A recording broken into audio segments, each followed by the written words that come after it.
Verdansk is changing forever. With the end of Season 2 and the beginning of Season 3 right at our fingertips, Activision just released the roadmap of everything that we can expect to see in the coming season, as well as some interesting bits of information via their blog post. Hi, I'm JT Goonie, and if you're watching this video, it means you probably like Call of Duty. And if you do, why not give this video a like, and if you want more Call of Duty news, updates, gameplay, and even more, then consider subscribing. Now, to kick things off, in this Season 3 roadmap, we have a lot of information regarding Black Ops Cold War Season 3, such as some new multiplayer maps, zombies content, and a heap of other stuff that we will get to a little bit later. After seeing how Season 2 left a lot to be desired, we are seeing a huge improvement in the content department. There's a lot more to do, there's a lot more things to earn, and hopefully, it lasts throughout the entire season. So in Season 3, there will be 4 brand new multiplayer maps, with a couple of them serving kind of a dual purpose. Yamantu is a 6v6 map set in a snowy mountain facility. Then we have Diesel, which is set in a gas station in the desert. This map will also serve as a 2v2 gunfight map, adding to the gunfight map rotation, which in my opinion is a much needed addition to the game, as the options for the maps in that game mode are a little lackluster. See, in Modern Warfare we had a bunch of different maps, and they kept releasing new gunfight maps for those of you who like gunfight. Coming a little bit later in the season, we will have Standoff, which is a remastered map from an older Black Ops title. I'm pretty sure it's Black Ops 2. I could be wrong. It's been so long since I've played those games.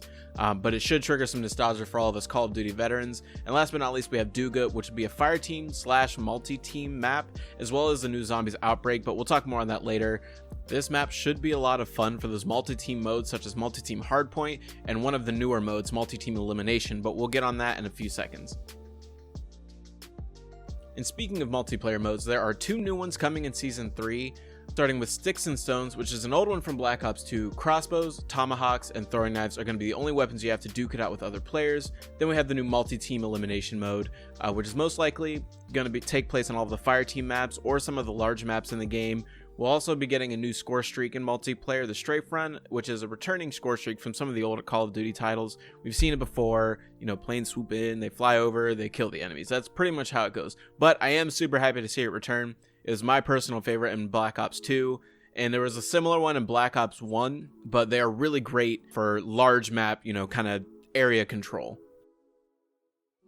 Duga is joining the Outbreak map rotation, as I mentioned a little bit earlier, and there is a brand new field upgrade, the Toxic Growth, which will summon a deadly growth attack, slows down the undead horde, dealing toxic damage as well.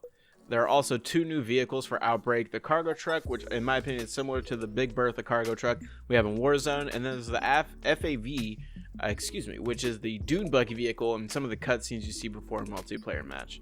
There will also be a new Outbreak intel, so keep an eye out for those laying around the map.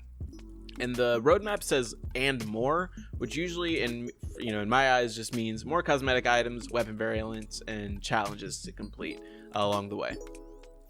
Moving on to the new weapons that we have coming in Season 3, there are 6 in total, and we're going to start with the PPSH, which is amazing, and it might hint towards rumors of the next Call of Duty being set in World War II. They did this kind of with Advanced Warfare. Some of the weapon variants kind of hinted, they were World War II themed, so I mean, if they did it then, they're probably going to do it again.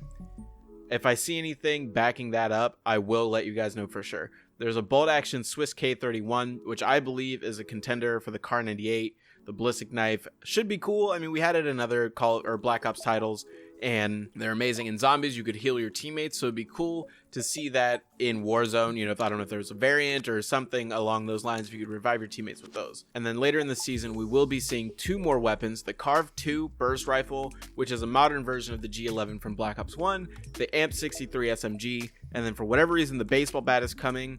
I'm calling it now, guys. I'm calling it right now. There is going to be more than one Harley Quinn pack in the store at some point. I'm calling it. They added the baseball bat. There's no way that they don't do it. It's Call of Duty we're talking about. The last little bit of information that we got on the update is the actual sizes for each console for the updates for Black Ops Cold War and for Warzone. So starting with the Cold War side, we're going to go PS5 at 12.3 gigabytes, PS4 at 8.1 gigabytes, Xbox Series X/S at 11.6 gigabytes. The Xbox One is getting an 8.3 gigabyte update, and PC we're sitting at 13.1 gigabytes. And then on the Warzone side of things, we've got the PS5 at 25.6 gigs, PS4 at 25.6 as well.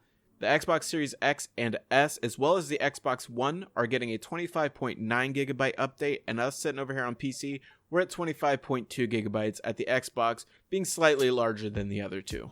And there you have it, guys. That is everything that was on the Season 3 roadmap for Warzone and Black Ops Cold War. If you did enjoy this one, let me know by giving it a like, and for future Call of Duty content, hit that subscribe button, my guy. I have been JT Goonie. Thank you so much for watching. I'll catch you guys in the next one.